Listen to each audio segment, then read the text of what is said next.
សំឡេងខ្មោចនៅឯភូមិព្រៃច័ន្ទដែលខាងសៀមវាដាក់បន្លាច់ខ្មែររបស់យើងហើយនឹងសំឡេងខាងសៀមកំពុងតែស្រែករកជំនួយឥឡូវនេះពិតជាដូចគ្នាខ្លាំងមែនទែនបងប្អូនជួយស្ដាប់គ្នាមើលតើដូចគ្នាប្រមាណភាគរយខ្ញុំនោះស្ដាប់តែមកខ្ញុំស្មានតែគេយកមកកាត់សំឡេងដាក់អញ្ចឹងតែពិតមែនទេគឺជាសំឡេងពិតរបស់ប្រជាជនសៀមដែលកំពុងស្រែករកជំនួយ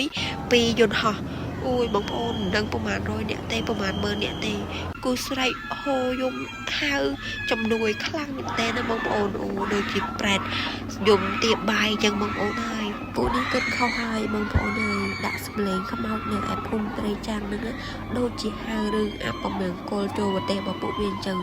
វាដូចខ្លាំងពេកសម្លេងស្រែកកាលសម្លេងខ្មោចនៅភូមិព្រៃចាំងនិងសម្លេងស្រែកឥឡូវហ្នឹងដូចគ្នាខ្លាំងតែបងប្អូនហើយខ្ញុំព្រឺសបល់ហ្មង